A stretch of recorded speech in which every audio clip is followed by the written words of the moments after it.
Remember, that answer was given in response to the question, when was the last time you saw this bag? Something that could have been answered in a single sentence. The detectives already knew that. All right, for the day of the day, which is today, we're going to be getting some coffee. And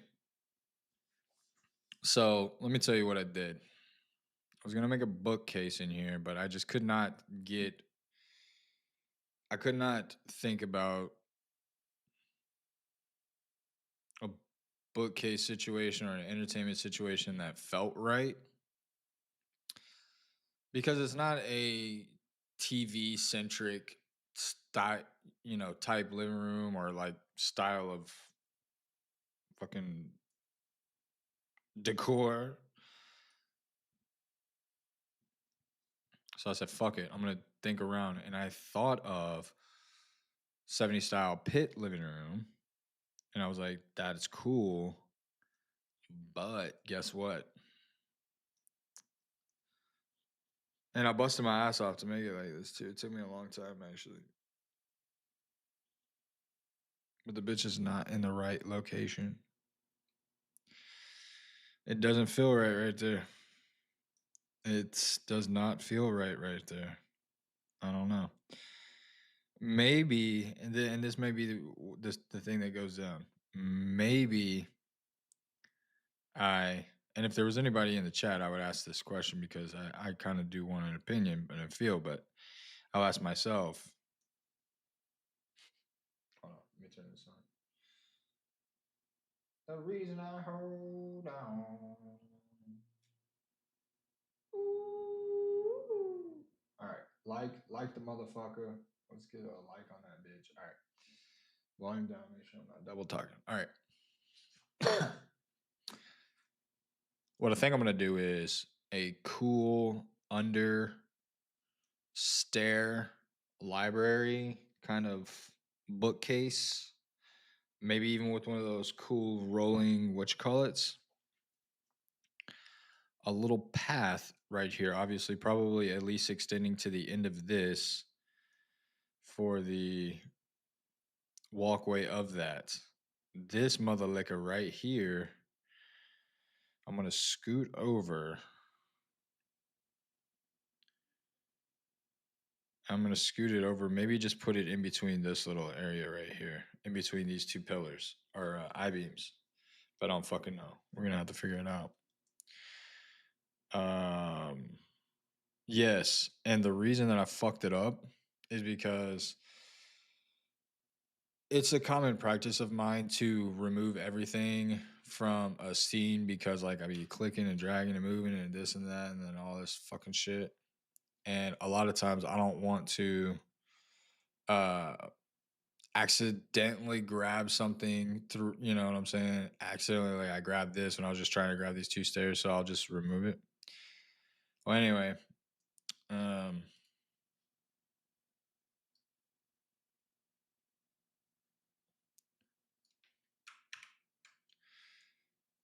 I fucking deleted all the shit up top and I just put it here and I don't like the fucking location of it. So don't like the location. Ergo, I'm going to have to fucking remake this bottom thing. What are you gonna do? What are you gonna do? But what we're gonna do is we're gonna listen to crime docs. Um maybe viral pod. I don't know. I'm kind of feeling that. Sip some coffee. Cheers to you fuckers. I think somebody drank my coffee and refilled it with some fucking bullshit coffee. That would be funny. All right. So let's take some deep breaths.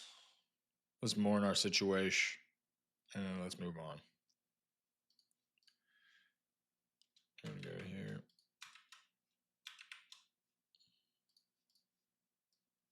Highlight all that like that. Then you're gonna hit H. Highlight all that. H. Beautiful. And that's how I ended up in a situation that I'm in now. Because I'm like, okay, good. I left it on to get like certain like, you know, I intentionally put it here, but I didn't see how this looked with everything else in the room, in the feel and the vibe of the room. So I fucked that up. And since this is going to be a portfolio piece, I'm kind of focusing on the design aspect as well as the modeling, because I'm modeling like every bit of all the shits. So,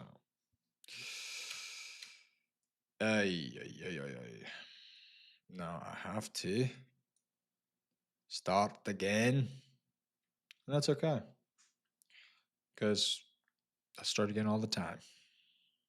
All right. So let's get the crime docs on. Matthew was lying about this Boom. bag, as that's the whole reason he was brought to the And second interrogation. let's rock and But now they're roll. 100% sure All right. he's hiding something. Shift A. And Let's they're about to add call a him out on cube. it. We're going to take our dimensions from this cube. 1128, 480. Beautiful. 28. What was it, 420 or 480? It's 480, right? Ooh, where your mind at, buddy? Where your mind at? I don't know. I guess somebody got it from my garage. I don't know. There's a couple of people. I don't know exactly who. The bag was completely. You ain't buying the shit. With female clothes. And this is one photo. You ain't buying the shit, Terry. That's not yours. No. This whole thing might not seem like a big deal, but it's actually the root of a much bigger problem. This bag, along with everything in it, I'll turn the belonged snapback to on. Jessica. So when it was discovered in Matthew's possession after he told police that he'd handed all of her belongings over, it confirmed that Click he it or had been ticket, lying under as they oath. say. Again, a small issue at first, but now that the detectives know he's comfortable lying about this, Beautiful. they know that almost every piece of information he's given them could be completely untrue. The bag was turned into us. We have possession of it. All right. Now what we'll do, It said it came out of your storage room. we will come sail away, because none of this is actually going to be like those stairs were temporary stairs that I was kind of getting the pitch and everything right. The couch, obviously, I'm not using the couch because I'm going to model all the couches and the beds and everything. That's right. And the Matthew pit has now area essentially confessed was to supposed to stealing be the a bag final of product, Jessica's but belongings and lying under oath. guess what? There is the question of why he did this, It's but not. we haven't even gotten All right. started on the assault part Delete. of the case. Why Jessica was found unconscious All in her that closet work after allegedly gone cursing Matthew in a she was going to flash. shoot herself. As All right. it turns out, though, the police Where is would it? also never We're move gonna on to do that this. part of the case, and it remained completely Floor. unanswered. Matthew was charged with stealing and lying under oath, and after being placed on administrative leave, he resigned from the force, but went completely uncharged for whatever happened on the night of April 15th. God Many damn, bro. people have been left wondering why that may be, but the most obvious answer lies in police corruption, and the facts that the county sheriff just Hey. so happened to be Matthew's granddad, the same sheriff who lied by pronouncing Jessica dead at the scene. What's worse is that Jessica's head trauma left her without any memory of that night, so it's likely this case will remain unsolved forever. But people thought the same about the murder of Sherry Rasmussen, which lay unsolved for 23 years, before new information revealed that the culprit was actually one of the police force's best detectives. Now you're accusing me of this? Is that what you're saying?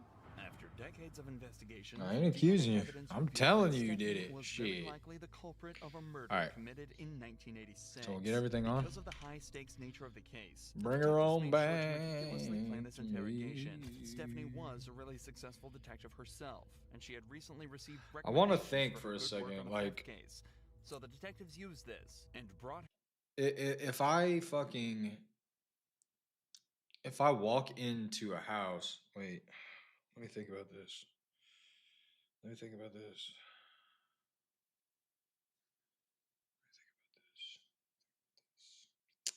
If you walk in, okay, Maybe it's all the way to right here. You walk in, and I have.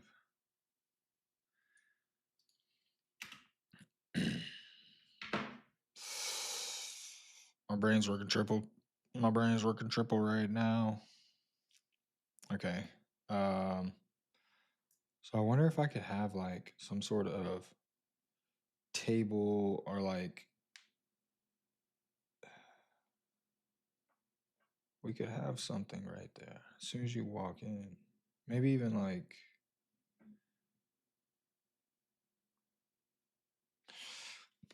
does it have to go? No, no. It couldn't go all the way up. Could it? Could it go all the way up? Should I? Hold it now, bitch. Hold it. Hold it. All right. We'll shift A and we'll bring in a new cube just to kind of this will be a test cube to see if we want to do what we want to do. Let me do something. Let me figure under something the out. guise that they needed help with a case. Let me figure something out here. People are listening, and if we go to my side, everybody's always wondering what everybody else is doing. Okay. An interrogation room is a strange place Yep. for such a conversation to take place, so to put her mind at ease, detectives told her this Do was why the place we'll they'd do, least be likely to be overheard, as the case details were strictly confidential. Sherry Rasmussen's body had been Torches found at her home after and being shot 3 times. At the time, police Z120. suspected the murder was a result of a burglary gone wrong, but the case went cold when they couldn't identify the suspect. However, 23 years later, when revisiting the case, detectives found evidence that led them towards Stephanie, a girl Alright. who had been trapped in a love triangle with Sherry and her husband, John Rutten. So the detectives decided to What? bring up John's name to see how she'd react. Were you guys friends, close friends? Yeah, we're very close friends. Yeah. I mean, what's this all about? It's a case we're working on. It involves John, and in there's notes and stuff that he knew you and stuff. Oh yeah, I mean, we good friends. Lived in the dorms for. I lived in the dorms for 2 years. So like one Relationship vertices between modes. you guys? Bop bop. Yeah, I mean, we dated. You know. Oh, whoa! She ain't dropped out all that in. What's this all about? Well, it's relating to his wife. Both the detectives and Stephanie have tried to seem as friendly Like, and relaxed as possible woo. around each other, but Stephanie is obviously starting to get very anxious at this point.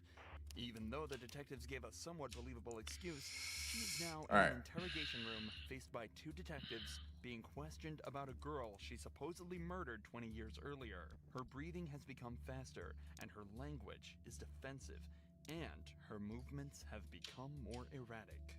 And you're right. I mean, if you guys are claiming that I'm a suspect, then, you know, I got a problem with, you know, with that.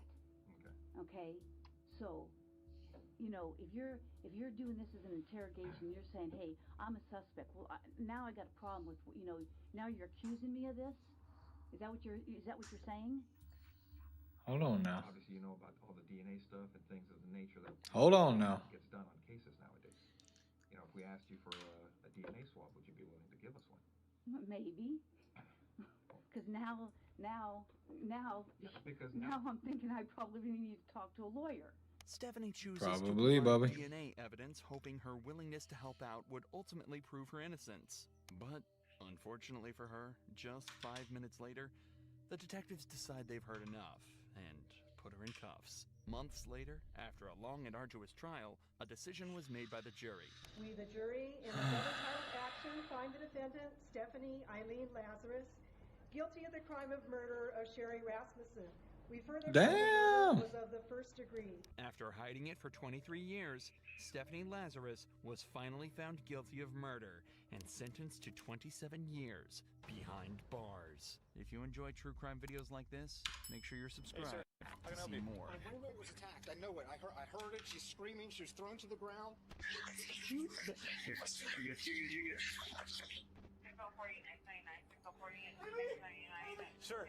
Sir, come here. This man just led police to a dead body. The victim, Amy Harwick, a celebrity sex therapist, was found lying unconscious under her third-story balcony. Officers were immediately suspicious of Amy's roommate, Michael Herman. Hey, can I see your hands? Yeah. That's where I poked it on the climbing over the fence. Oh, okay, got it. What do you think? I don't know, dude. Something's off. He might be a suspect because he's got blood. The blood on Michael's hands and the signs of struggle found inside Amy's bathroom made it clear that this was a crime scene, and Michael is the prime suspect. You still hear screaming? I still heard screaming when I was leaving. I yelled up there, "Hey, mother!" Because I wanted her to think I was coming upstairs, so maybe he'd like stop and run. However, detectives began to have doubts. The further they investigated, the clearer it became that there was more to this crime than meets the eye. And as they dig deeper, they uncover that Amy had a history of troubled relationships, and many people had it out for her. Oh, I got a like on my Relationship live. stood out Thank from you. the rest, I one know that that's was my wife. plagued with stalking, violence, and abuse, leaving disturbing clues that would lead detectives to one deranged killer.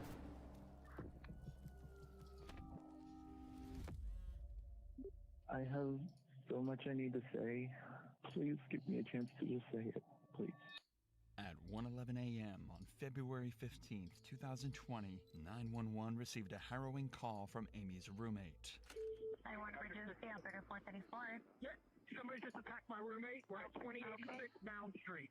Find anything. Okay, how was the assaulted? What happened? It's a C. I don't know. I was downstairs. I heard screaming. Please get a cop here. Okay, and this is who's screaming inside? I can't even think right now. Amy Harwick. I mean, who is she to you, sir? She's my roommate. Okay. Is she screaming for help? Yes. Okay. Did you see anything? No. Okay, so no, I heard her screaming, and I heard her being... All right, so I'm going to send out that somebody's screaming, okay? Since you didn't see anything. You don't know if she's being attacked. Yeah. You're not sure. Yes, I know she's being attacked. I heard her got thrown to the ground. With sirens blaring, multiple law enforcement agents rush to the scene. The information that they have as they arrive is limited. All they know is that there is a situation with a screaming woman and that somebody appears to be in danger. As soon as they arrive, Michael Herwin, Amy's roommate, is the first person to come into contact. Hey, sir. Hi. How can I help you? My roommate was attacked. I know it. I heard it. She's screaming. She was thrown to the ground. I couldn't find my phone. I couldn't find anything. Okay, hold on. Okay, so you have access to here? No. Is there anybody else inside the house? My roommate. Just your roommate by herself? Yes. You didn't check on her? Dude, I heard screaming. I don't know if that guy had a gun or a knife. I came running trying to... I couldn't find my phone. So is there somebody else inside? Yes. I think there's Okay, sir, do me a favor. Do me a favor. Calm down. Calm down. Other than your roommate, is there anybody else inside? Bro said I couldn't find my phone. No, I just heard her screaming. I found it, but she got thrown to the ground. I've been calling for her through his windows. Nobody's answering. Nothing. I don't know why this is so fucking bullshit right now. Downstairs, the back door's open.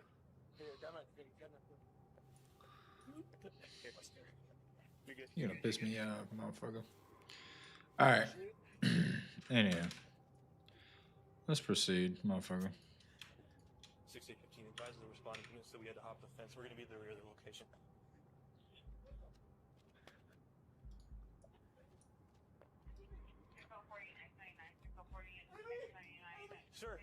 Sir, come here. Relax. Take a seat. Take a seat. Oh my God. Hey, we need to What was going on tonight? I'm asleep. I've been asleep all night.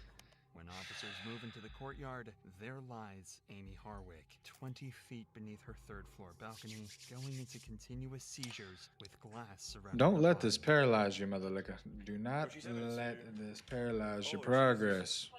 Amy lived in a relatively safe area in Hollywood Hills and was a well-known family and marriage therapist, so her home being broken into was Also, too, unusual, I do not want to and hear the whoever Amy did it Harwick make the 19th fucking time today, bro. Fucking no, Amy Harwick, she died. Fucking Amy Harwick. Rest in peace, Amy. What fuck?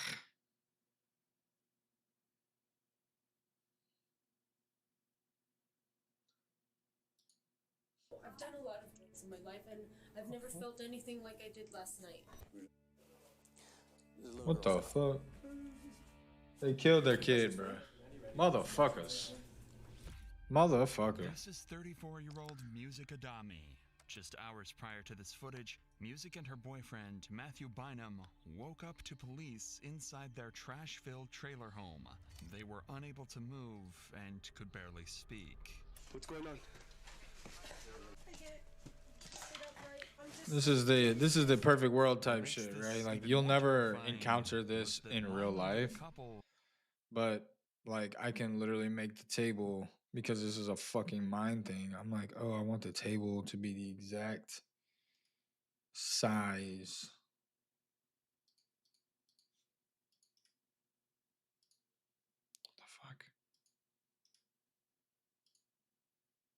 The fuck is my fucking door here?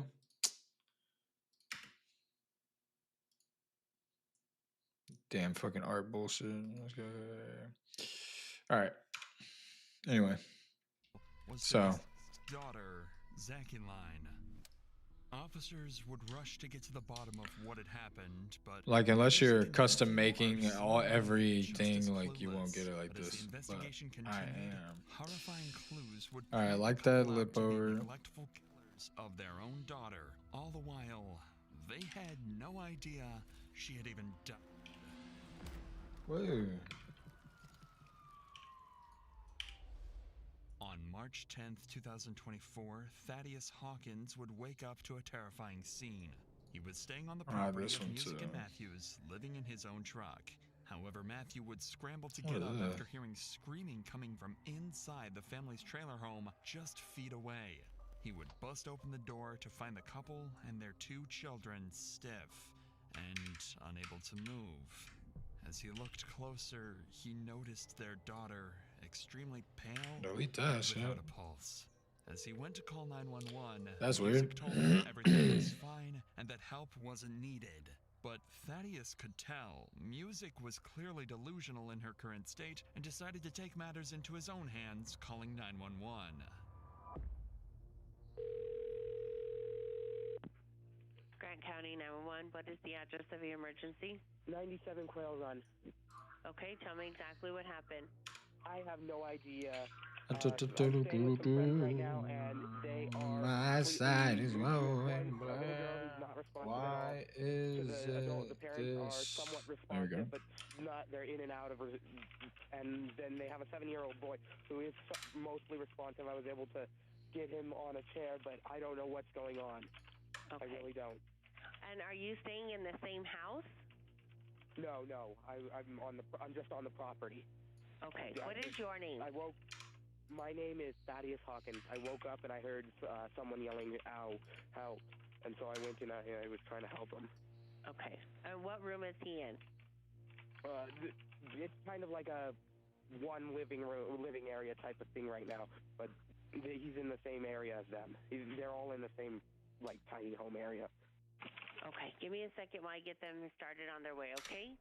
This tragedy. All right, let me say this shit. Let me say this. Dude, because I'll get into a situation to where I'm fucking working on something and I've done all this shit and I fuck something up and now I gotta redo it. Let me save. Always save in situations where you think that you might be fucking around. There's people in the room right here that aren't responding. They're not responding? There's one that's not responding. Guess what I can do is... Who's here? Sheriff's office. Yeah. What's going on? Not much. Sorry, I'm really stiff this morning. I can't sit up. Really stiff this morning. Are you guys morning. on anything? No. No? What? No, I'm just really stiff. When Orozco first Just entered really the home, stiff. he would notice a foul odor coming from it due to Fuck the does that trash mean? and unhygienic I'm nature stiff? of the home. Just really stiff today? Noticed a metal container over a tub with Okay. ashes. Something seemingly about irrelevant that. now, but something that would help solve the case later on. What's wrong with them? He's tired, I think. Is he awake? He is awake. He moved from here over to there. He is awake. Who's not responsive? Not responsive. The girl in the middle. The girl, she's responsive. Let me see. Yeah. You guys need to move. Yes. Move. You guys need to get up now. Yeah. Get up. We're getting up. We're getting up. Get up. We're getting up. I'm getting up. Oh, damn, the kid did. Oh, I've seen this shit before. Stand up. Yeah, damn.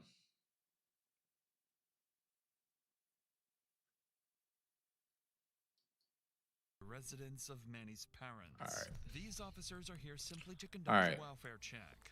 Before we go on that, let me kind of explain what I think I'm about to do. I think I'm gonna have line up the door of the room of the podcast room to the entrance of the pit couch. The pit couch end here at the end of this entry. This is like going to be like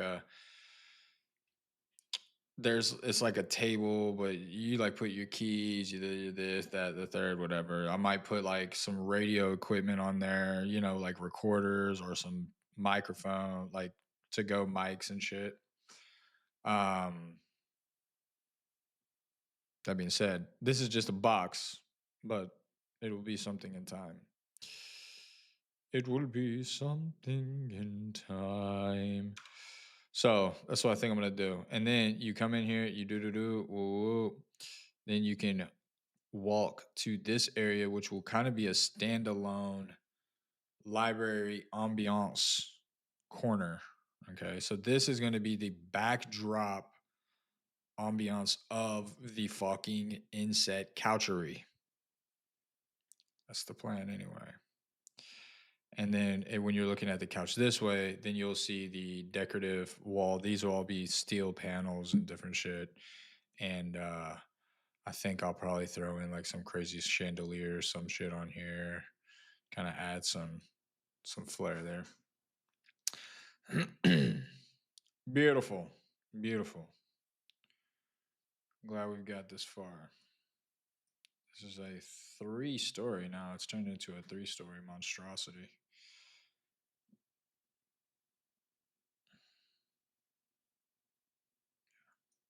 That's it, boys. It's fucking it right there.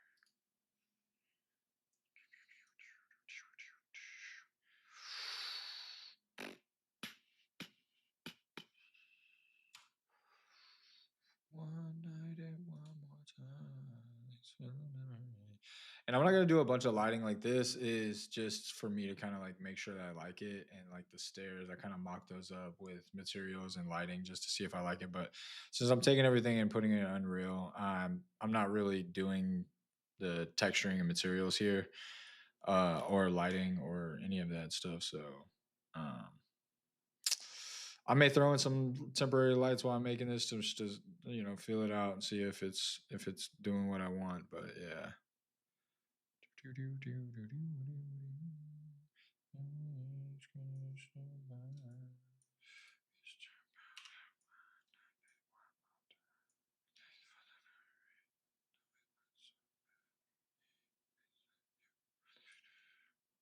Okay. There we go. That's what we own too, though, buddies. Take this big floor and hide it. I prefer to see the backdrop.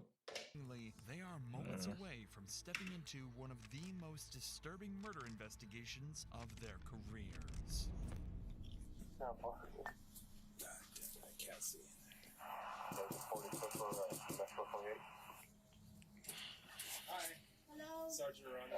I'm also fucking standing today because my back is hurting. Nice to meet you, Seems like this time of year my fucking back wants to act up. Is anyone else here? No. Just you two? Yes. Okay. Can we go talk over here? Would that be okay? I'm just gonna talk with them real quick. Do you know if baby? Well, what I heard already, yes, I know what happened already. When I know that she was with my son because one day. Nice retest. I didn't check the fucking audio on this shit before I started. They get up there. Nice retest. I didn't check the fucking audio. She's pregnant. Did you know if the baby had been born? All right, I think we're good though. When they born, they were together. They were together and like I told Yeah, we good. According to Manny's father, Brianna appeared estranged from her own family. Yeah, we are good. Looking out for her and slowly began leaning Nice. on Manny and his parents as she went through her pregnancy. On the surface, All right, we're going to. Guess what? We're gonna see. anything might be wrong with We got a plan, and we're gonna see it through. far more about the missing child than he realizes. So when In edit she mode had the baby, where were they living? they had a baby. They went with me maybe a week, 2 weeks over there, and they went somewhere else. So right after they had the baby, they lived with you for a little bit? Yeah, a little bit. They just someday, yeah, and then they disappear because they were very They or they were disappear. I don't know. I respect her. I never treated bad, never, because I opened my door to her too. Yeah. But I never treated bad. I treated with my heart. Through the language barrier, officers are able to piece together more of this story. Manny's father goes on to explain that his son served in the Marines and that he believed Manny cared deeply for Brianna's daughter and took good care of her. He also says that he tried to help the couple, allowing them to stay with him, offering support, and showing sympathy for Brianna's situation after she became estranged from her own family. However, he also admits the couple were unstable. They would stay for a while, then disappear again. At the time, Manny's father believed he was doing the right thing, helping a struggling couple get back on their feet, but he has no idea that this will become the biggest regret of his life. Before leaving the place, officers also speak briefly with Manny's mother, who'd have some concerning statements about the couple. So Manuel and Brianna never lived there when you were there? Iban y venían. They'd come and go. Coming with the baby? No, la baby no nació en She julio. wasn't at the house there when the baby was there. Okay. Have you visited it? That's it. Okay. Manny's mother would speak to officers in Spanish. She tells them that every time she asked Brianna and Manny about their daughter, the couple told her the child was with a family member. But she leaves out several concerning details about what was really going on in Manny's life. Details officers will soon uncover on their own. For now, police leave the residence with more questions than answers. They still don't know where Brianna and Manny are, and they still have no idea where their daughter might be. But just as they prepare to leave, Manny's brother pulls up to the house. Detectives quickly approach to speak with him, where they'll get their first real lead on where Brianna's daughter might be.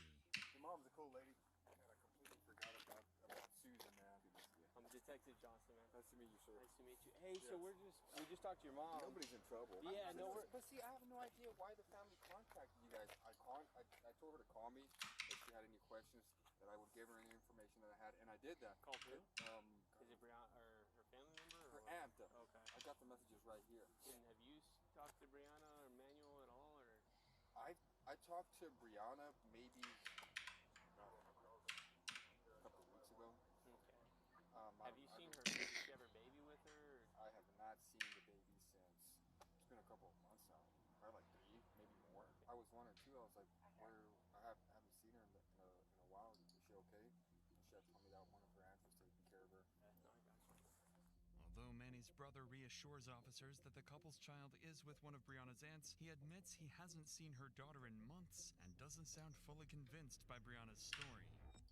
Following this, detectives begin contacting Brianna's family. One by one, every one of her aunts tell the same thing.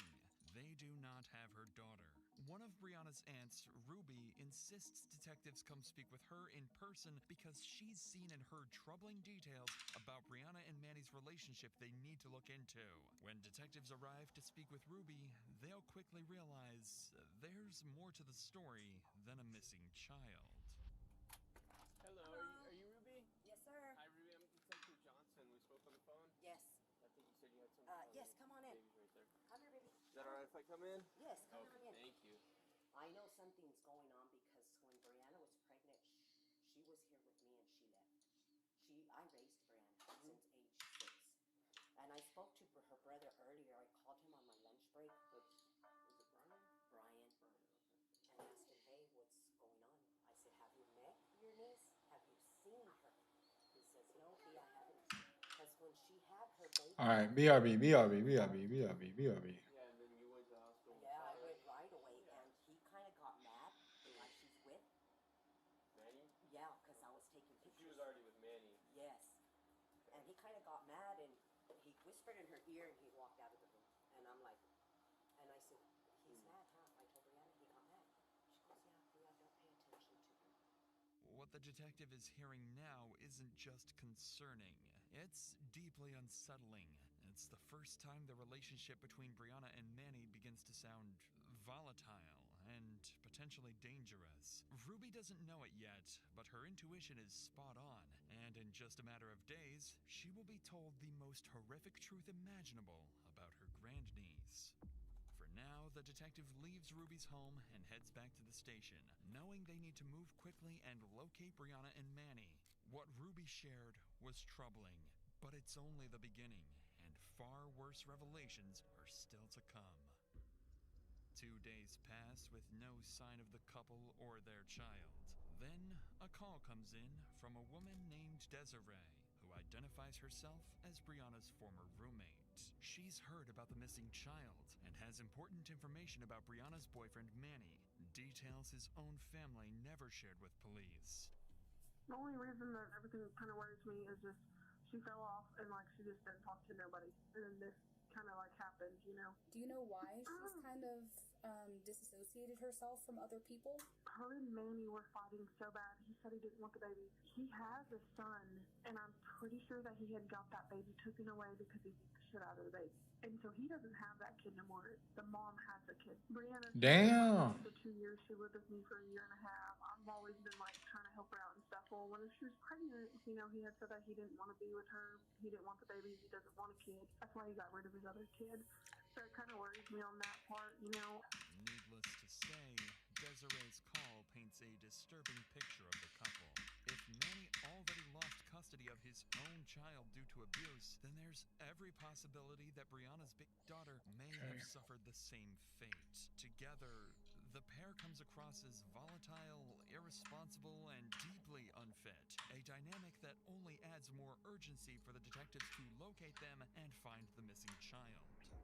The next day, as detectives begin mapping out their next steps, they finally receive a tip on the couple's whereabouts. Brianna and Manny are staying at a trailer belonging to Manny's father. Officers immediately drive to the address, hoping to finally speak with the couple directly and get their side of the story. Police department. Several minutes pass with no answer. Then the officer knocks again.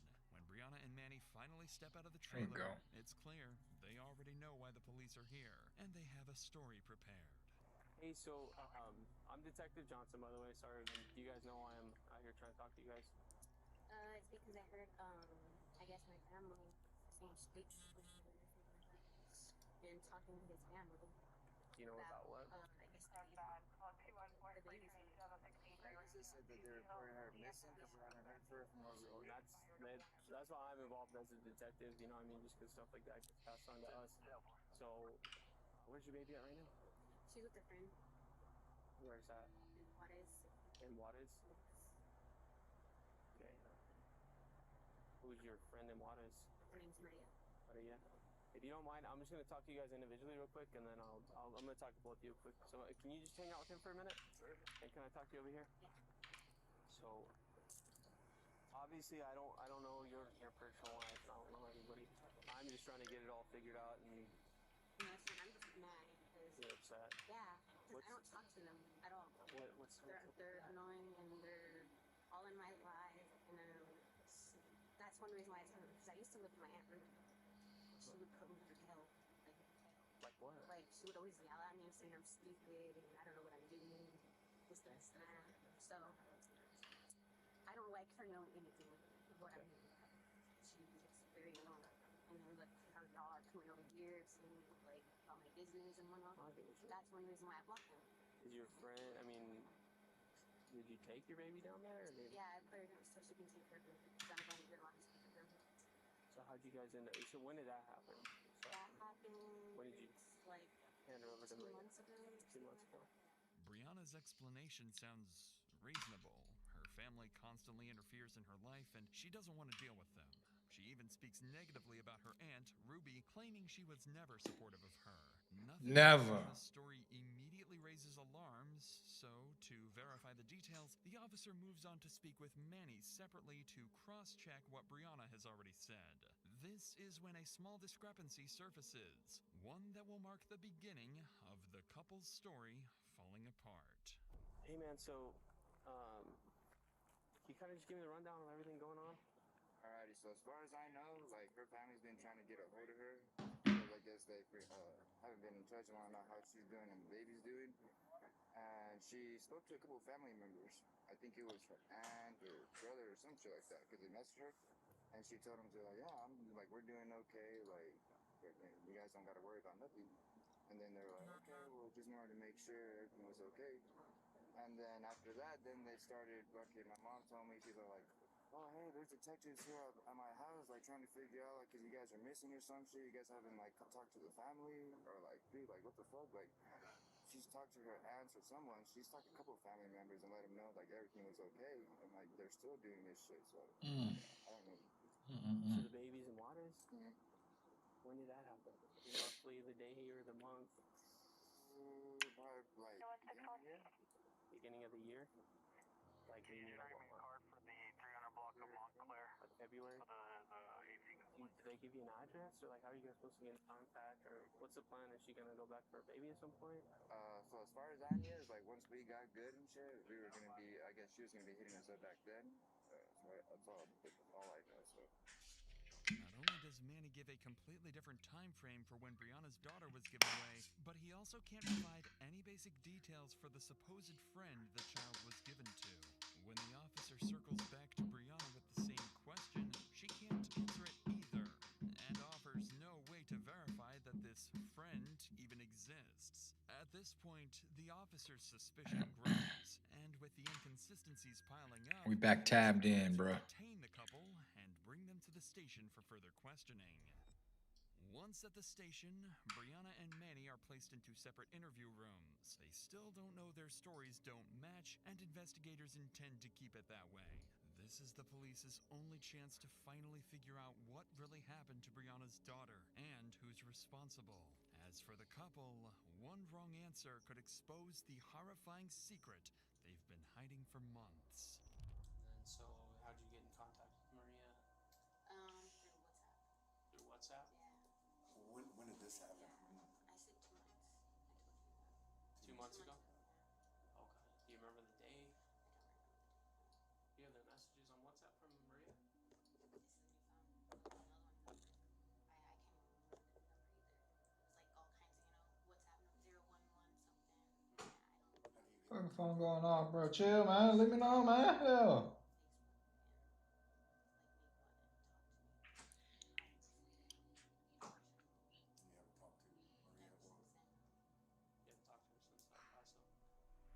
How do we just make sure Kalani's okay, Manuel? Because Brianna doesn't seem to know how we can just ensure that Kalani's safe. If you think about it, that's kind of disturbing a little bit, that a mother maybe not a little bit more concerned about, just helping us ensure that the child is safe. As far as I know sometimes she has problems with her. But this is the thing. Being a bad mom and just not giving a fuck about your kid, that's one thing. Like if she truly was just like, look, bro, I gave my kid away. I'm not a good mom. I'm a shitty mom. Like I'm not made for this shit. Some other people said it, blah, blah, blah. I gave it to these people. I don't know how to get in contact with them. No, I'm sorry. No, there's no way. I think that you might be able to fuck around and figure something out about it, yo. Damn, the boy just made his own wrongs in the bitch. Ay. I don't know. I mean, some motherfuckers are not cut out to be parents, dude. Period. I don't know how else you could say that shit. I mean, dude, some motherfuckers just are terrible. Like, hey, they're out there. Trust me, I seen them.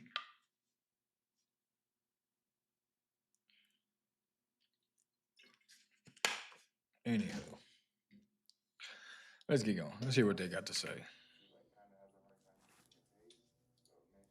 All right, we're gonna go ahead and Control S. I think I'm decently happy with this. It looks like it's going in the right direction for me. As expected, Brianna and A Manny decent walking room around everything. We're lined up. concern for their daughter's well-being. Despite not seeing or hearing anything from the supposed friend for weeks. What the couple doesn't know yet is that detectives have already followed up on the supposed friend Brianna mentioned and discovered that no such person exists. By now, it's painfully obvious to investigators that both Brianna and Manny are lying. So detectives decide it's time to lay out what they believe really happened to Brianna's big daughter and confront her directly. Brianna, we need you to just be truthful with us. A lot of the stuff you said is just not making any sense. Let me get a little mock couch in there just to try to see what the want.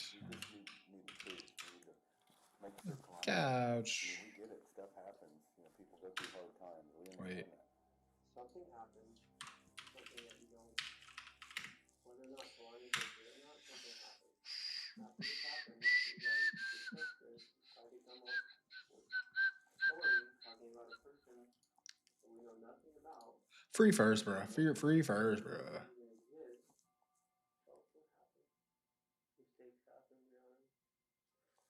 What you do right now is what matters.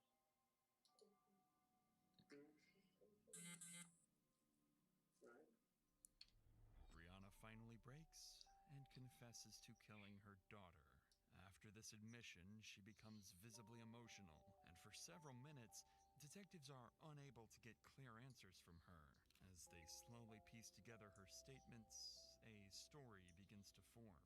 Brianna claims she fell asleep on her daughter while they were in the car, accidentally suffocating her.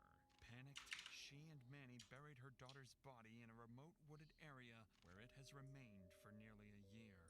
After the confession, detectives decide to give Brianna a few minutes alone to collect herself and to reconsider the story she's choosing to tell. Because even now, she's taking full responsibility and insisting Manny had no part in what happened. When detectives return to the room, they know what they need to do next. Convince Brianna to be honest about Manny's role and where her daughter's body is buried. Hi, Brianna. Brianna, how are you? I'm Sergeant Rodder. Doing okay? Sergeant Marion. You get anything? You need water or anything? You need a snack? Okay. So we kind of got a good understanding of what's going on, okay? You're not in any kind of trouble right now. We want to do what we can to help you, okay? There we go. With, I guess, you being willing to help us as well, okay? Would you be willing to drive up to Queens right now and kind of show us where we need to go? I'm right. You're going to go with us? Yeah, you're okay going with us? Yeah. How'd you get here? Manual? Would you be comfortable with manual going? Yeah. After agreeing to help detectives, Brianna seems to regain her composure, speaking calmly and answering questions as if the weight of her confession has already lifted. In the next room, Manny has no idea his girlfriend just confessed and took all the blame. But he's about to find out as detectives prepare to drive both of them to the one place they never wanted anyone to find. You guys ready?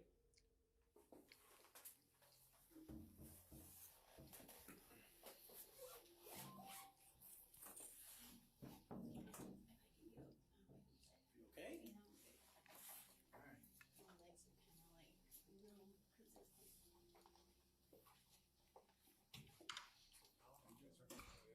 Oh, sorry, this is Sergeant Daniel.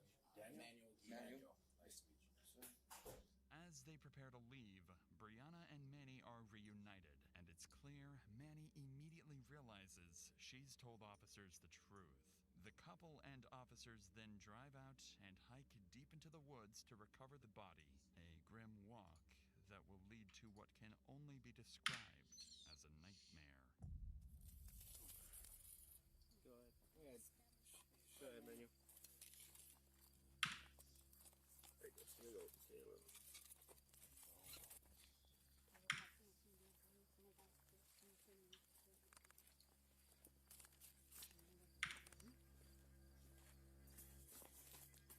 Don't worry about me. Got it.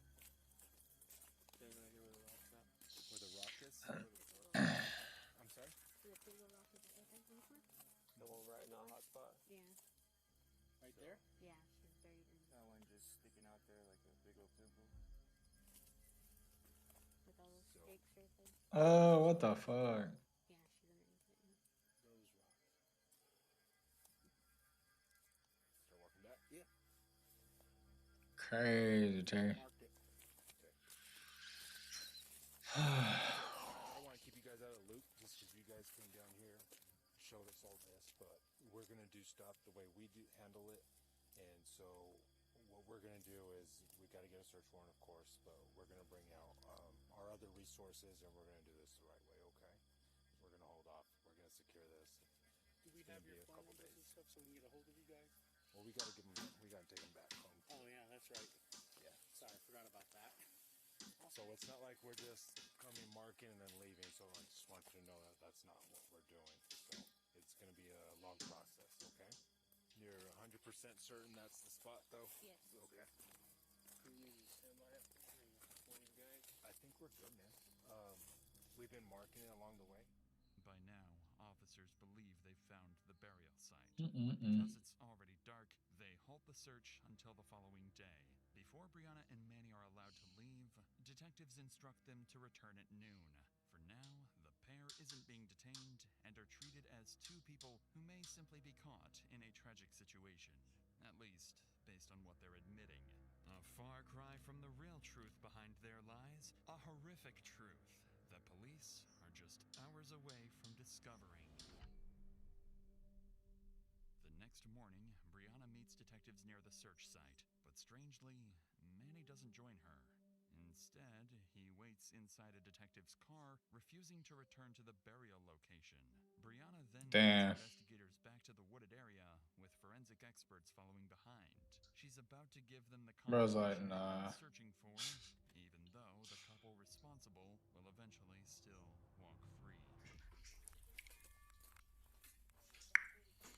Alright, well, that's good for now. What I do want to do, back here, back tab.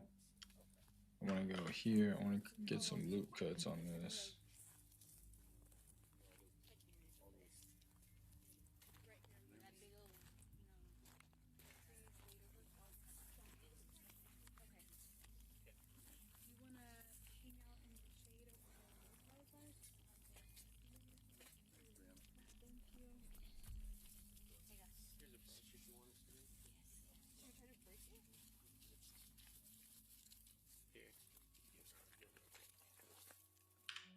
Tragically, this discovery confirms detectives' worst fears. But as investigators examine the remains, something stands out. Although the body has decayed significantly, it still shows signs of possible injuries. Suddenly, Brianna's claims of an accidental suffocation no longer seem as straightforward as she described, and detectives now need to get to the bottom of what really happened. So while forensics continue their work, a detective speaks with Manny, hoping to determine whether Brianna is telling the truth or if she's just protecting him. Fuck. What he says next makes one thing unmistakably clear. He has no intention of taking responsibility. I mean, we get it that the baby passed away, and you and Brianna buried the baby out here. Why would you try to hide that fact? I think I remember the baby was being really fussy, and Brianna was like, you know what, let's just go outside first. Like, so we went outside and we tried like maybe going to the car and then turn it on, and maybe like with the help of the car being turned on and the vibration probably helped with a little sleep. See, I can understand that. For as much as you want closure in this, you don't think that I want closure. I have my own babies. But the only way that I can get that closure, man, is if you guys just help us. Like, and by helping us, I mean just be honest with us. Was the baby? Was the baby in a backpack? Did you put the baby in something? Just bags and kids. And where you roughly showed us, that's where you remember to the best of your knowledge as well. Despite the detective's efforts to get any reaction out of him, Manny remains completely emotionless, taking no responsibility, and insists it was nothing more than an accident caused by Brianna. With Brianna already taking all the blame, detectives have no choice but to accept their statements for now, and the interview with Manny is wrapped up. Back at the burial site, forensics finish documenting the scene, and the remains are sent for autopsy. At this point, officers could arrest the couple for tampering with evidence. They already admitted to burying the body, but detectives make a different decision and let the couple walk free. On the surface, it seems like a strange choice, but in reality, it's a calculated move that will become crucial later on. With that decision, the scene is cleared and the day is wrapped up. Back at the station, investigators regroup to discuss their plan. They agree that letting the couple go, at least temporarily, is what's best for the investigation. There is no autopsy yet, no confirmed cause of death, and no clear way to prove who is responsible. If Brianna and Manny were arrested immediately, they would almost certainly lawyer up, and detectives would lose the only chance to confront them once the medical evidence comes back. By waiting, investigators have a strategic advantage, the opportunity to secure a confession when the autopsy reveals the truth. But their plan comes with major risk. The couple is now completely free to disappear, and what detectives don't know yet is that Manny has family in Mexico. Over the following week, investigators wait for the autopsy results and begin searching for anything that could help strengthen their case. They're certain Brianna hasn't told the full truth, and with Manny's history of abuse involving his previous child and wife, there is every reason to suspect foul play in their daughter's death. So to gain more insight into the couple, detectives arranged to meet Brianna's aunt, Ruby. That boy about to have to go custom. That her grandniece is long gone. And once detectives break the tragic news to her, she will make it clear just how big of a mistake it was to let the couple walk free. If it's okay, is it okay if I ask you some questions before we get started? Okay, so how did this all come about? I was 6 years old. I've had her. She lived with me at age 23. She left. In and out. You know, once they turn 18, they know it all. She got pregnant from some guy out of Texas. She was excited to be a mom. But when she met this guy she's with now, she messaged me, "Dia, I have my baby." I rushed to the hospital. Where was that? Here. Here in Crowfoot? Yes, sir. I took pictures with the baby, and he got upset. Before he walked out that room, he whispered something in her ear, and I looked at him like, I said, is he mad? She says, "Yes, Dia, he's mad." I said, "Well, I don't care if he gets mad. I want to take pictures of the baby, me and the baby." Her brothers was sending her money every Fridays to help her out with the baby. He would ask her, "Where's my baby niece? I want to meet my baby niece." And her brother, There's no baby Brian. niece. Her brother, Brian. I spoke to him last night. He goes, "I haven't heard nothing, Dia." Well, her brother ended up calling her. They argued, and he told her, "Hey, God damn it, bro. more money if you don't bring me my baby niece to meet her. I don't even know her." Every time they go, he said she'd get the money and go. And there's no baby. And she says she left it with an aunt. We're the only aunts. Me, one from Roswell, and the other two, they ain't even capable of taking care of a kid. Ruby would continue describing more concerning behavior from the couple, especially Manny's anger and hostility around Brianna's daughter. But as she talks, she begins to sense that the detective sitting across from her may already know far more about her grandniece's condition than she does. Is there a baby? Did they take him in for questioning? Do you have any other questions? Or are they in the loose? Or is there a baby? So, the baby, there was a...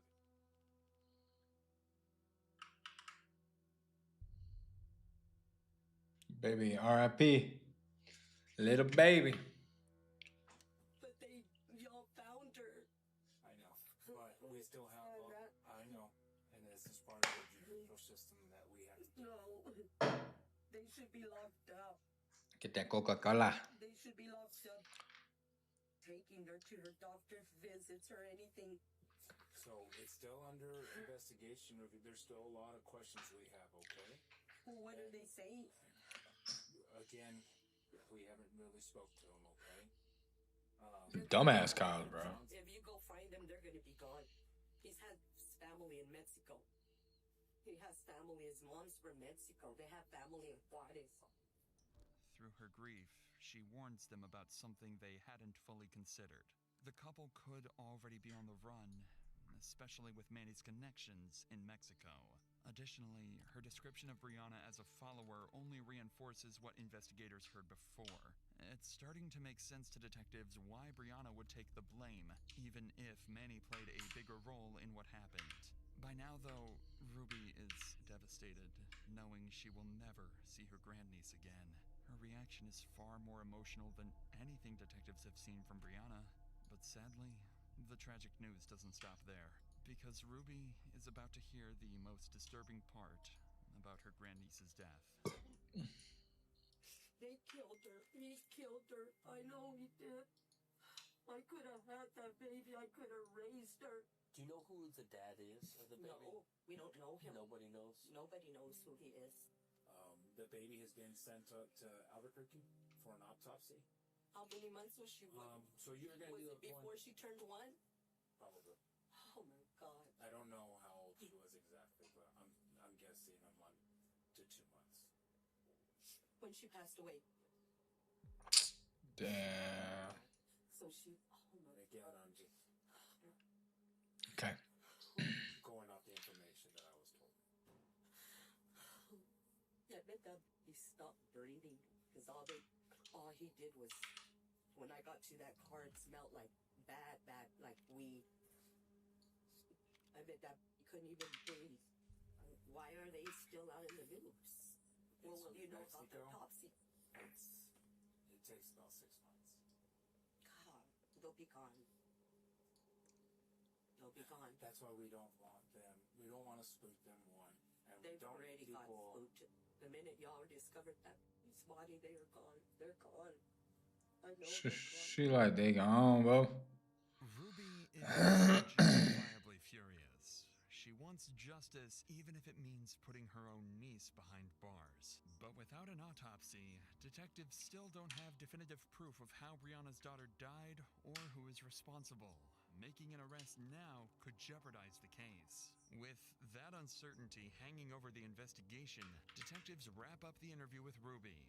At this point, they still believe waiting is a safer option, but that decision comes with a dangerous consequence. It gives the couple exactly what they need: time to run, disappear, and make sure they're never found. Over 2 months later, the autopsy results finally come in, and the findings are more disturbing than anyone imagined.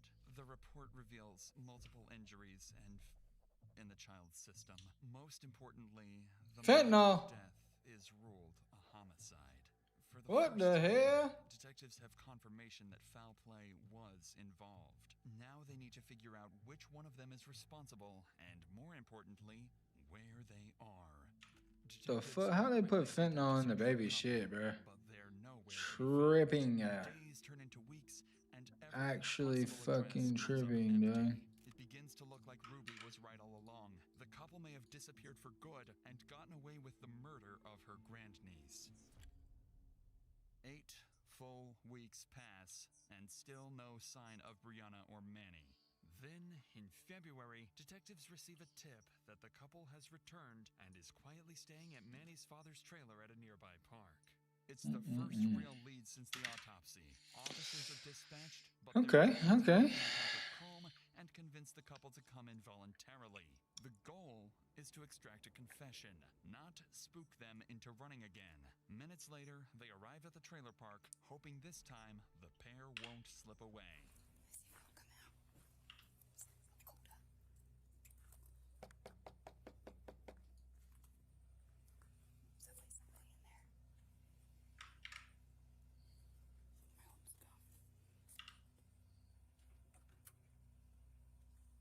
Hi. How are you? Good. How are you? Very good. Good, good. Hey, are your kiddos home? Yeah, they're sleeping. Oh, okay. Hi. Nice to see you again. How are you? Doing good. Good. Can you call him? Yeah, if you don't mind. Brianna, No can you problem. call Brianna? Sir, can you just call Brianna out just for now? Okay. If you wouldn't mind. Brianna, they call you. Hi, Miss Brianna. Some things have come up, and I would want to know if you'd like the chance or the opportunity to speak with us on it. Okay, would you mind going to our station, just sit down and have a conversation where it's a little more...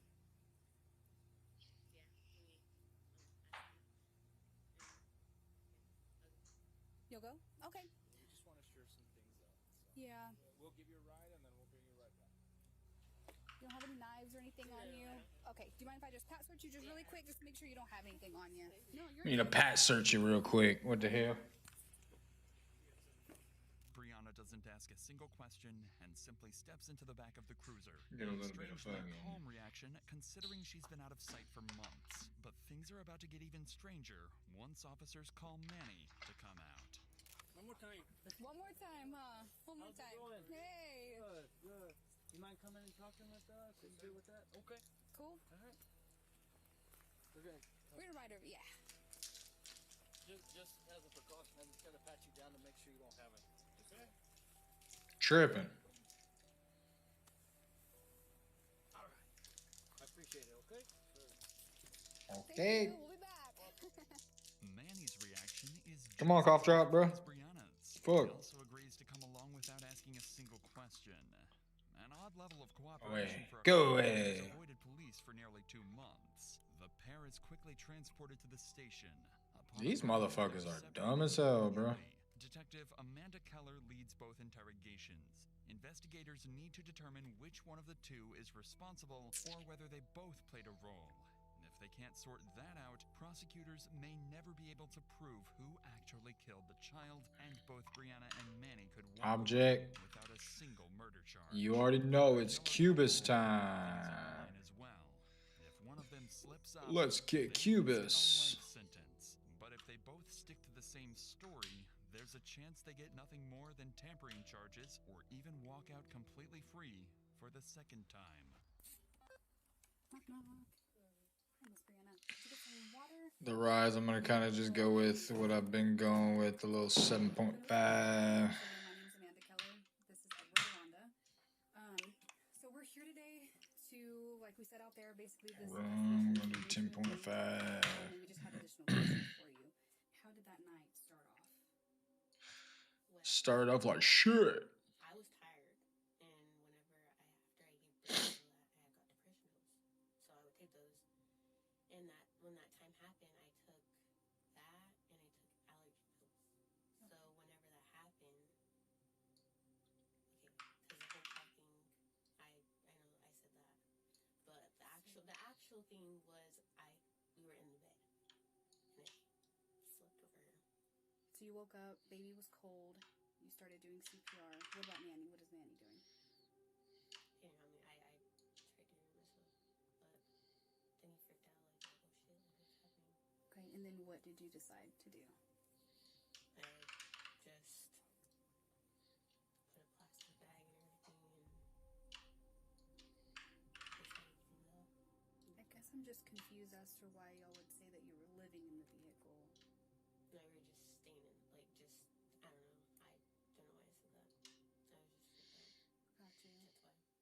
Brianna still clings to the claim that her daughter's death was accidental, and through it all, she continues defending Manny, insisting he had nothing to do with it. What Brianna doesn't know is that police already have an autopsy that directly contradicts her explanation of what happened that night, and the detective is about to use it to completely dismantle her story.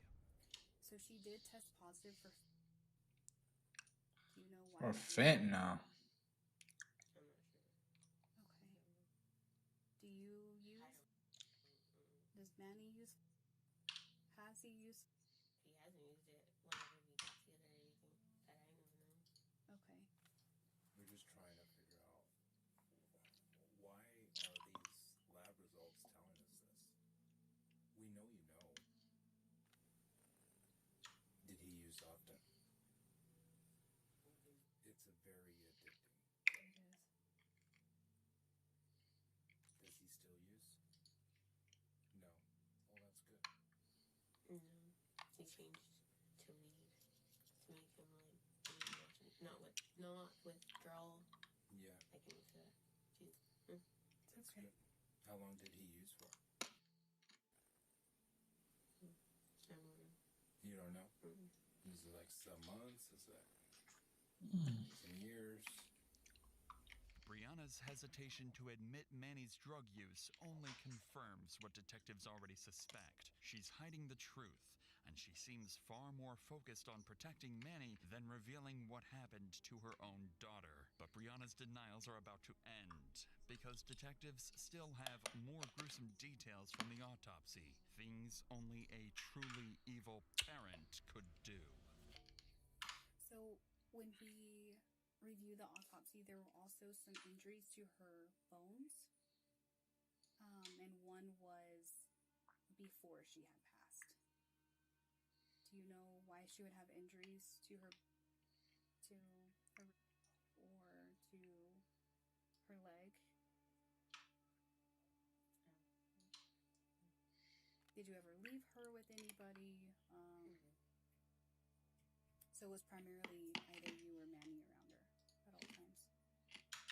Did you really fall asleep on Kalani? I did. That's what killed her? Were you guys arguing and he may have taken it out on Kalani, or was she upset? I just feel like he didn't like the friend. This was just one time? All the time? But when you hurt her, was this just one time or was this all the time? It was just once. Once. It was never, ever just that time. So he just lost his cool. Kind of got out of hand. He seems like a real mellow guy. Yeah. It's not that. I just feel like when he went to military, I feel like it changed him. Yeah, absolutely. Yeah, and that can happen. And if you don't get help for it, it just kind of backs up. I was like that once too. Then I got help because I was always trying to kill him. Yeah. For the first time, Brianna isn't blaming herself. She's hinting that Manny may have played a role in the child's death.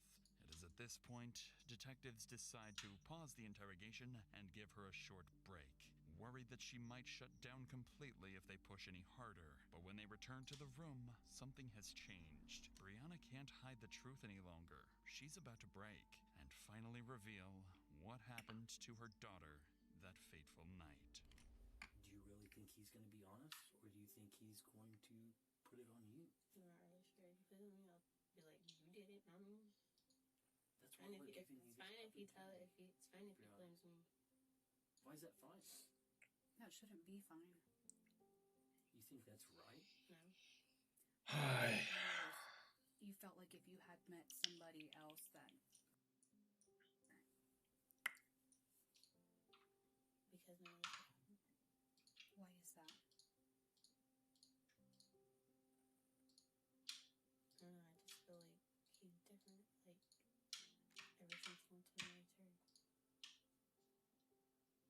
It's not your fault. Not your fault. It's not your fault. It's not your fault. It's not your fault. So now I can remember that. Get it? You don't have to. You know that, right? Ways of helping you. You don't have to go back there. You don't feel trapped.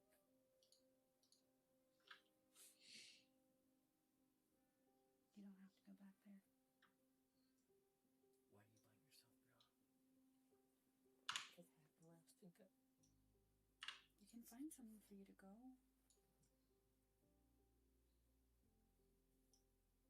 You know your family loves you. I know that you fight. I'm sure they do. They do. I'm sure. They do. Even still, they still take up for you. They still ask about you if we've heard from you. They love you. They do.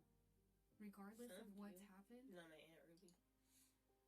All my life, I've lived with her. She would get up me. Brianna, this is the All my life I had to fight. This is. This is. This is. I should do this too. Okay. But it's okay, but you're doing it now. That's the point of doing it. Yeah, now it's late. When it should have happened. But it's not too late, right? It's not too late. Do you feel safe, Brianna? Is what we're getting at. Do you want our help? us to give you a little bit of time to think real quick? We'll find you a Coke. Try to find you something. Well, we'll see if I just, like I said, I don't know if he's How he's gonna react. Like, yeah. Brianna's lies are unraveling before her eyes. She says the military changed Manny, insisting that if it weren't for him, her daughter would still be alive. As she breaks down, even the detectives grow emotional. With Brianna's side of the story now revealed, detectives wrap up the interview and move her into another room, ready to question the person they believe is the real killer. This time, their strategy is different. They plan to confront him with evidence almost immediately and see whether his version of events aligns with Brianna's. But after avoiding consequences for more than a year, Manny still believes he can talk his way out of trouble. And the worst part is, he might be right. Just in case you change your mind, they have bolts in there. Whatever one you want. Okay, restart number 2. God damn it. We started the video with fucking restarting, and we're going to end this fucking video done. It does what? I'm sorry? Not restarting. Knocks you out, like just makes you tired? Okay. Okay, so in that time, right, she can't hold her head up, right? She can't crawl. So she's very dependent on somebody, right? To hold her, to move her. First things first on the Skrillex. Okay, so how would she have... So who else could have been around her and smoked it or somehow? Okay, that doesn't make sense to me. Do you see how we're kind of... If you're seeing it, how did the baby get a hold of it? That's what I don't understand either.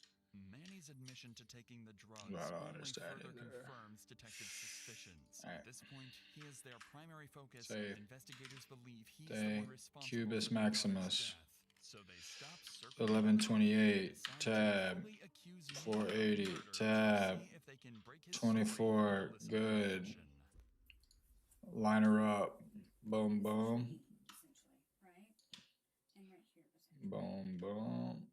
You see that? It's more of a... This is like an actual... This is more of like... Diagram. Yeah. Like here's your... And then it's right here on the corner. With that finger. Do you know why she would have had injury right there? No, the only thing that I would know, the only thing that worried me was her probably being, because whenever we did do the CPR, that's what only caused the injuries that I would know, like. Nobody ever yanked her leg or nothing like that? No, sir. Okay. Manuel, I'm gonna be honest with you. We know what happened. Like, We know what happened. Lie on the autopsy report. Okay. We know that the injuries occurred before death. All right, so that CPR doesn't play effect. Okay. So medical examiners have a way of proving injuries before death. Because Good. the bone will actually start to try to heal almost. And now we will Still here blood flow and all that kind of stuff. Control R to loop cut. We're gonna go just fucking make some loop cuts. Injuries were prior to death, meaning she was still Excuse alive me. when this occurred. All injuries. Does that make sense? As detectives continue laying out the evidence against him, Manny sits stone-faced.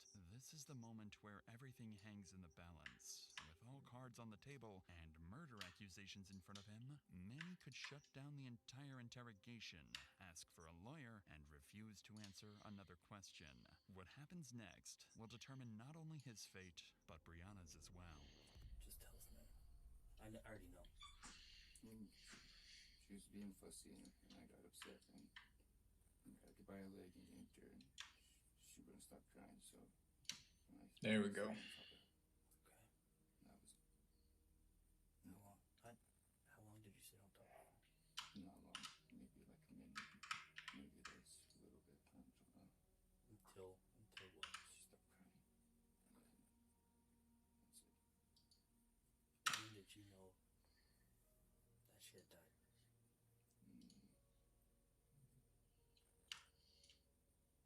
Whenever I got her, she stopped crying, so I thought she was like, oh, well. I checked her, and she wasn't breathing. Okay. And then what? sure to do the CPR. This motherfucker. Panicking, didn't know what happened. Why didn't y'all call 911?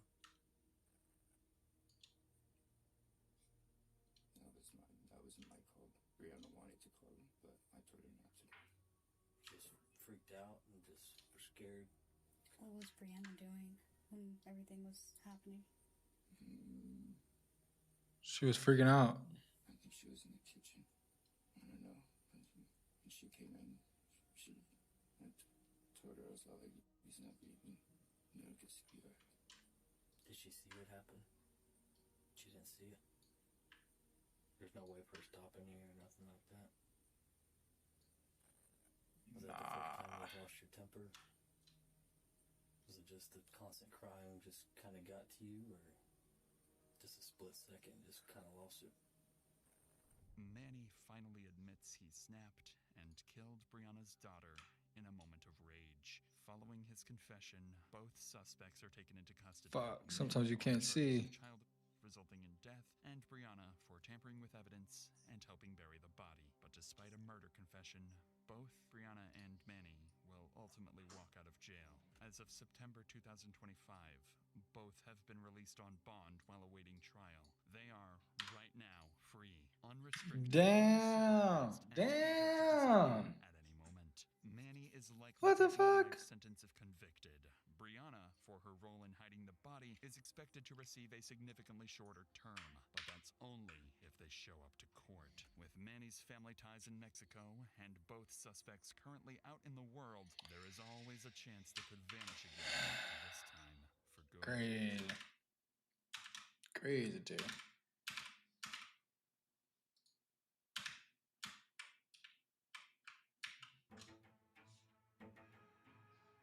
All right. So we got that. We got that. Yeah. Think about what I need, man. Think about what I need.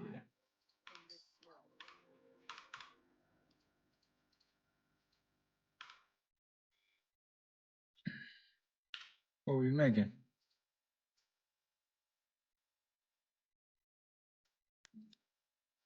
Damn.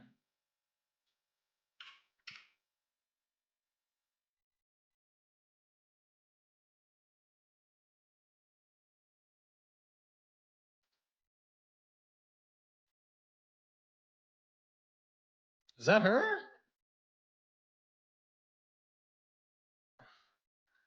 What?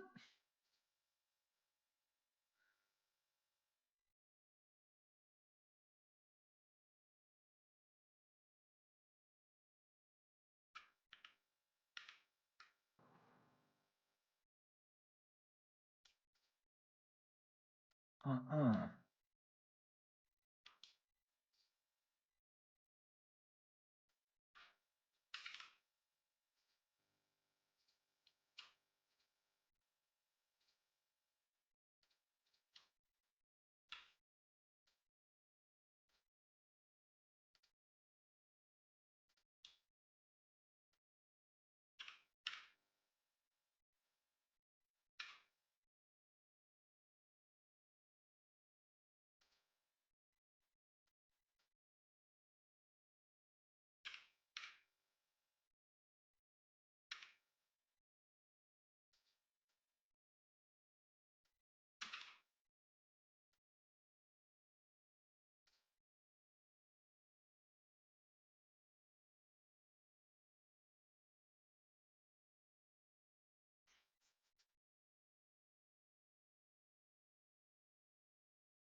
Cap.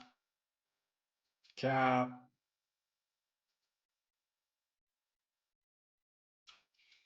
Cap Jr.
This is not the best way. This may be the worst way to do this. I'm doing too much. Doing too much.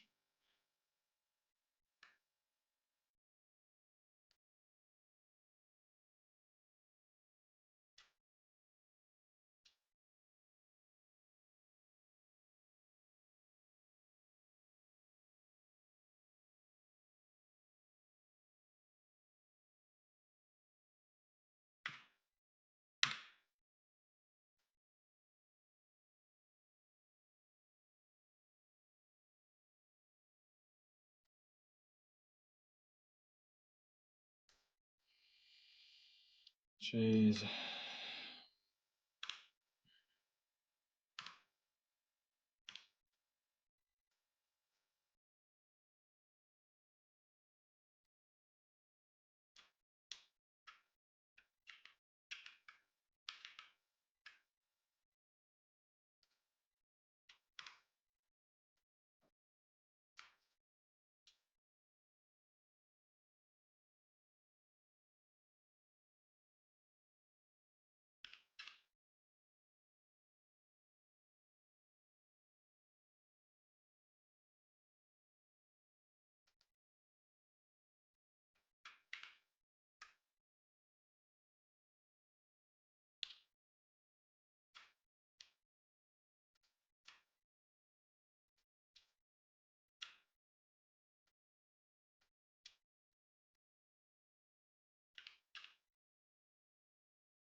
So don't dissolve edges or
The boy locked in, bitch. The boy fucking locked in.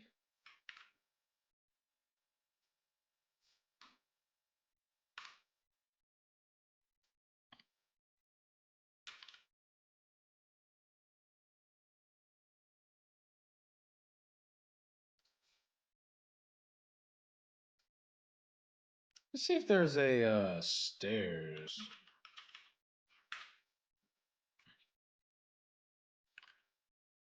Of course, it's a for sale one.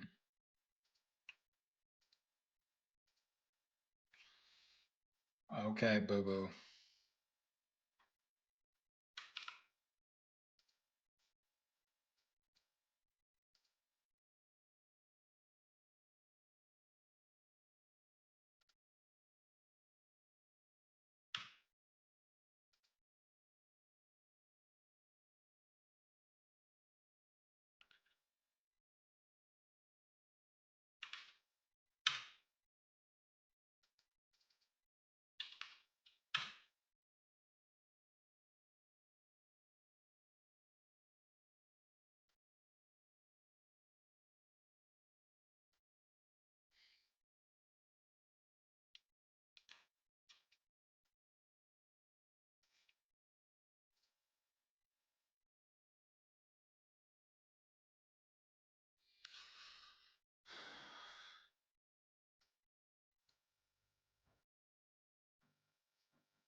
I was baffed.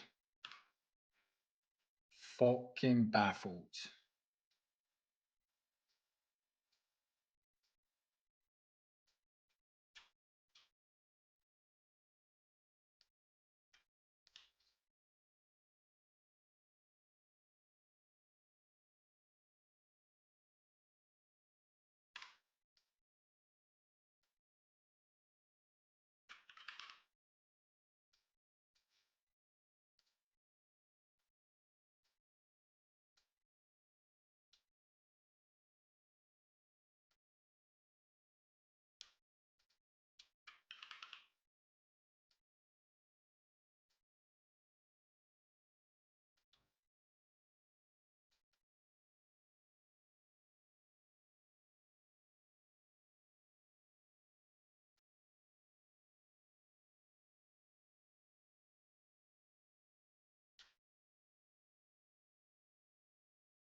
All right.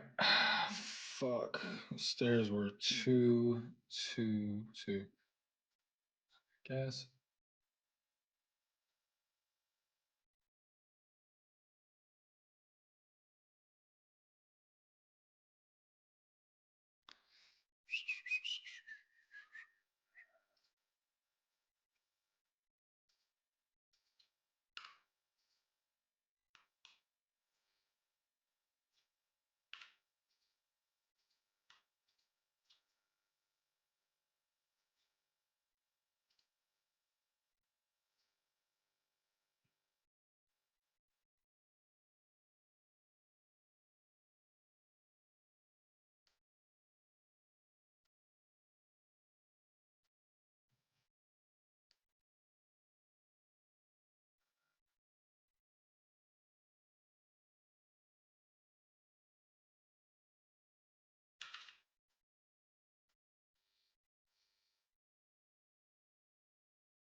That's crazy.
What?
All right, tab. Here we go. 98th time's the charm.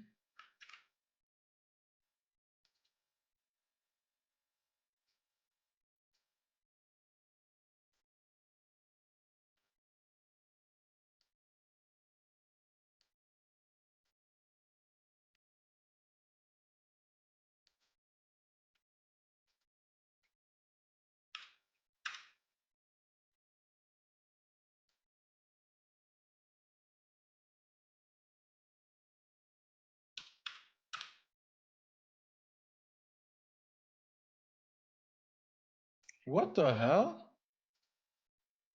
$1 million in a day? Jesus Christ.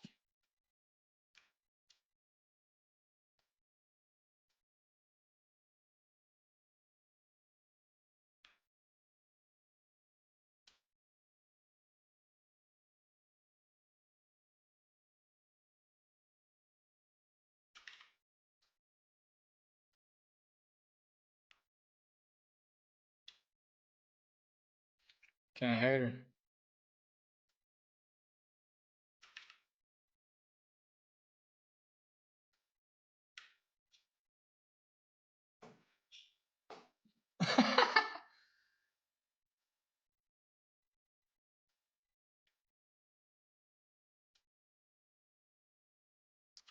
Yes, you can.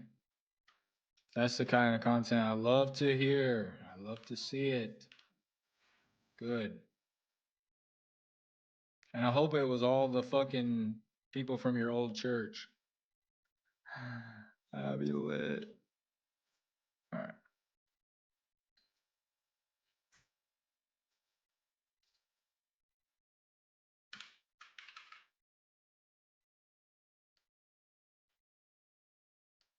Nobody else got jobs, bro?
What?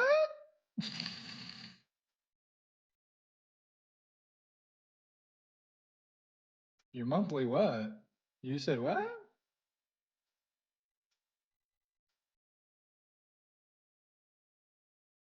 Hey, I feel that, girl.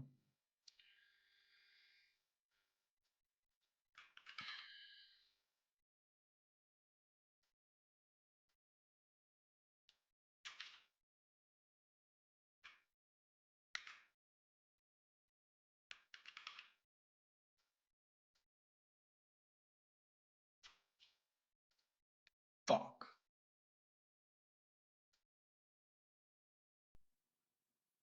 It's fucking 48 hours. They'll ban my ass for fucking playing that shit. Alright, Deja. So they got you on camera taking money from the register. Money? Where? This is Daja Holly, a Walmart employee who has just been accused of stealing hundreds of dollars from a cash register. But when she was confronted with evidence, she snapped. Bro, don't touch me. I gotta get my But some employees have caused much more harm than this, like this manager who did not only steal money, but also assaulted an employee. Or this man who posed as an employee and stole expensive products and attempted to escape the cops.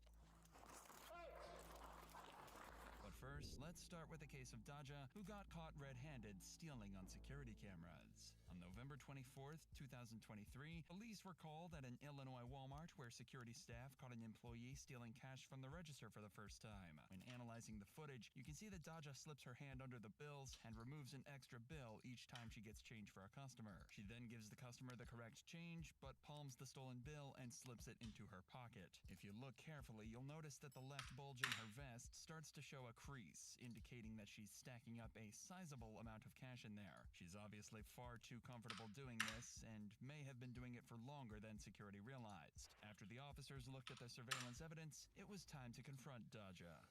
Alright, Deja.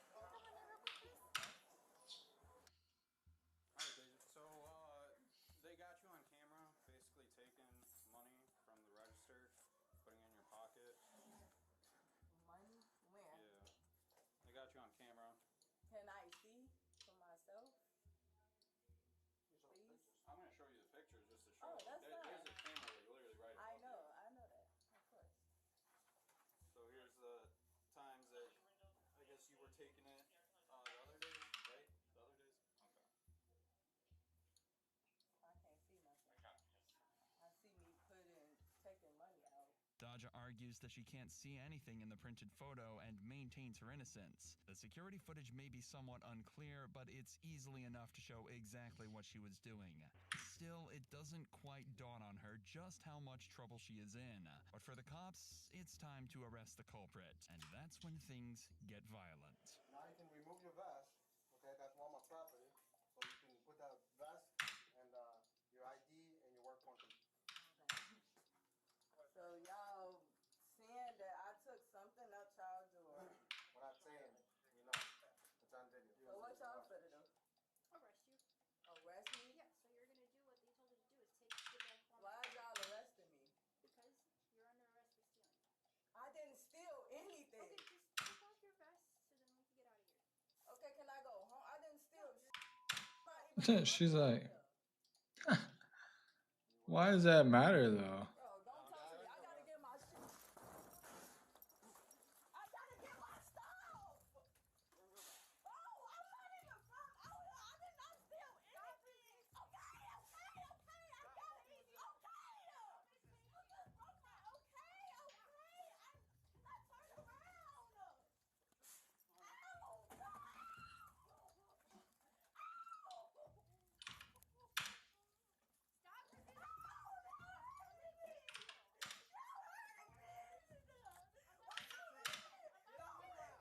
Kind of wanted some wide stairs, but that ain't gonna work.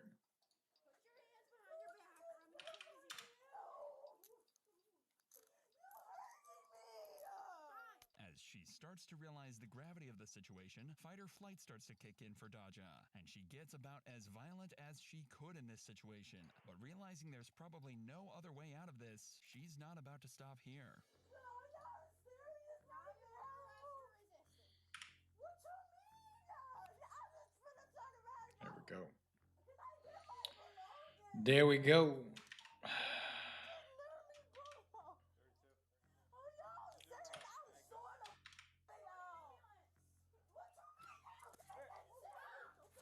Damn. Damn, lady. All right. So I like the full deal like that.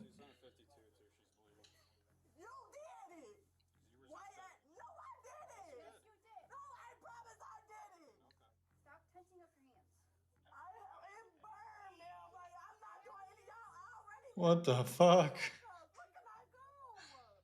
Where can I go? Alright, little Coke break. Oh!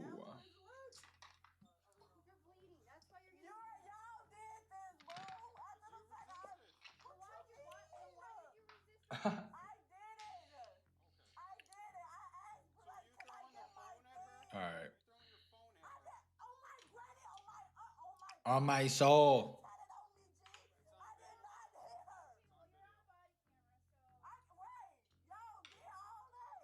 Despite the female officer being quite patient with Daja, she doesn't take the hint and gets more aggressive, injuring herself in the process. Eventually, they were able to de-escalate the situation, and medical staff arrived shortly after to treat Daja's injury.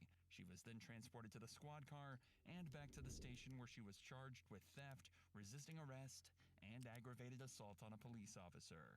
But Daja wasn't as unpredictable as this next thief, who tried a daring getaway in the worst place possible. What are you doing? Albuquerque police received a call earlier last month about a shoplifter caught by a Target employee trying to steal a pile of Xbox consoles. 22-year-old Curtis Van had come up with an ingenious plan to walk into Target, grab a selection of his favorite consoles, and walk out without anyone suspecting a thing. He did it by pretending to be a Target employee, and he managed to get away on more than one occasion, robbing 3 other stores until he was finally caught. This is like $1,200. Did any officers do anything? How's it going? Good. So far, so good. Did you check out the Am I trespassing? Oh, I did not. I just did. Okay, come here. Do you have an ID on you? It's in my truck. It's in the truck. Do you have any weapons on you? No, I don't. Okay. Could you please stand by? I just want to check for your weapons. Yeah, I can see on my. As you probably noticed, the shopping cart the police have confiscated is full of brand new Xbox consoles, costing thousands of dollars. He was caught by their loss prevention officer, who explains how Curtis came to be in possession of a Target uniform in the first place.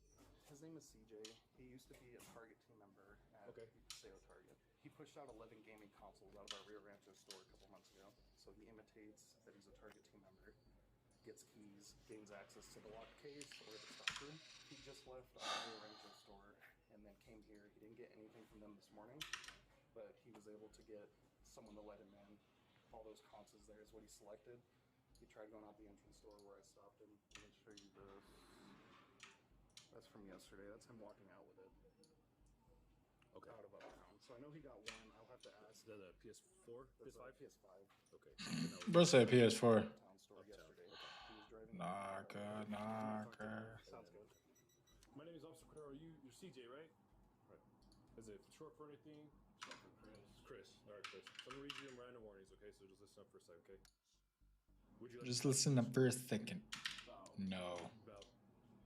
Just about the incident while you're detained right now? You don't want to talk to me? There's nothing to talk about. So go ahead and stand up, okay? So you're gonna be placed under Nothing to talk about. Shoplifting isn't the most serious Nothing to charges, talk unless you've stolen goods about. worth over $500. All right, so this is what we're gonna do. Tab. Custom. We're going straight custom, bitch.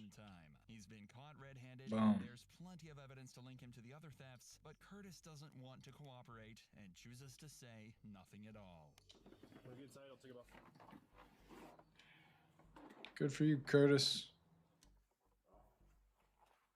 You want to use the restroom or no? Yeah. All right, man. Now that Curtis is in the police station, you'd think his best option is to cooperate and surrender to the inevitable. But what he does next is bold and extremely stupid.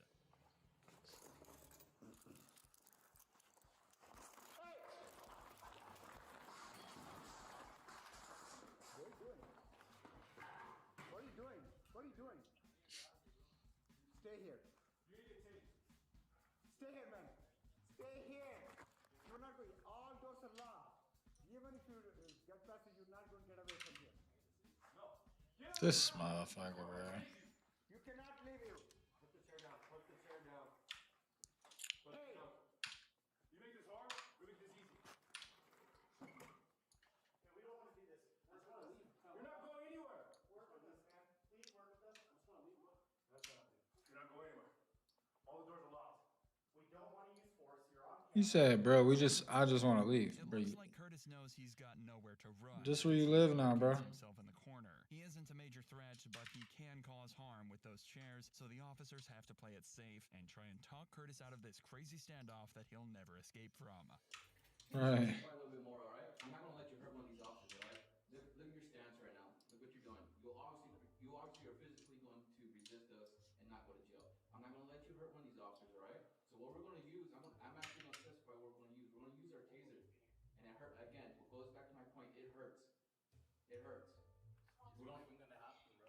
You can do it. Okay, man. I'm being 100% truthful with you because I'm not gonna let an officer go hands on with you the way you are right now. Then do it. We'll be talking. That's all this talking.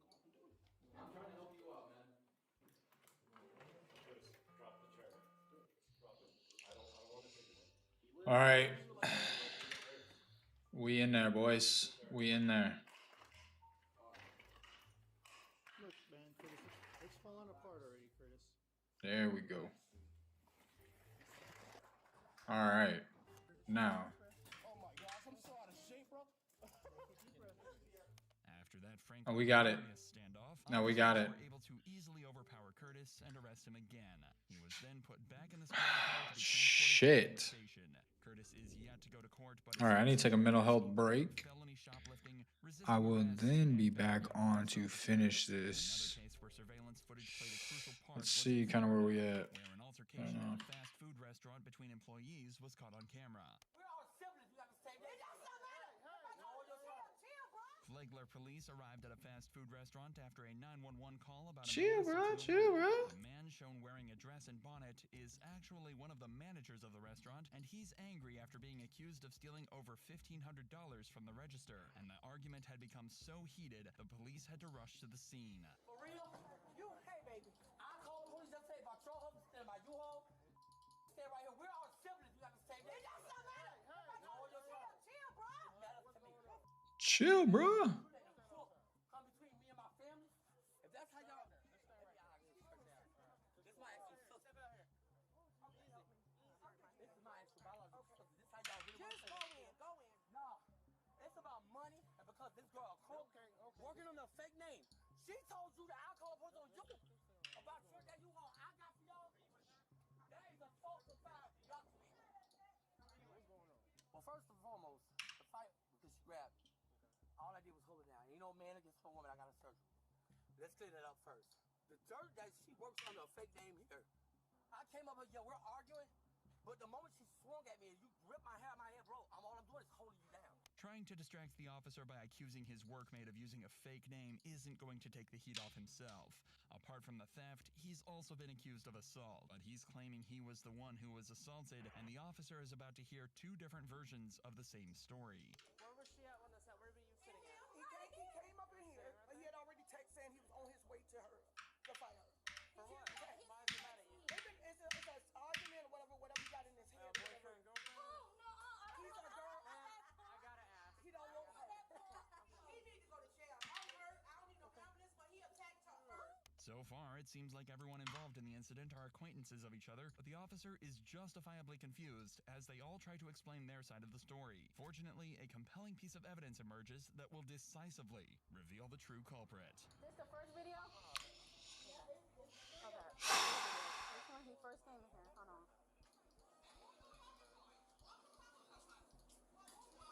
We almost there. Yeah. Okay. The one with the pink, they're both off. They're not working, right? Both of them. No, we're not going to come on at 4 o'clock. We're supposed to come on now, but he came in here and started it. See, he went to hit me. So when he hit me, Alright, go back. when he Let's hit play me, it one more time. you see, when he hit me, that's when When he was doing that, did his finger touch your nose or? it went up. Oh, He that's caught me. when he caught your Yeah, arm. he caught his nail in me. Let me replay it one more time. Look, so then yeah, it's kind of hard to see because Yeah, like it's you angle. hit first. You might have a hold it. But you gotta watch kind of close, like he hit in the eye. Okay. The officers now have all the evidence they need to apprehend the perpetrator. Luckily for There we them, go. he also sent several All right. text messages to staff at the restaurant telling them that he was coming over to beat someone up, giving the police plenty of probable cause. We are began to escalate. fucking finished with this bitch right now, dude. We are fucking finished with this motherfucker. That looks good. I'm glad that I fucking went back and redid them shits, but and the stairs, I'll make, some cool stairs and stuff, but this is gonna be the dimension of the stairs, how it is, how everything's look, get that little, and I'll do some cool shit. I got some General manager of the store. This explains it right here. This means you can no longer come. Let me explain it to you, okay? You're gonna roll your eyes at me. No, I roll. I'm trying. Okay.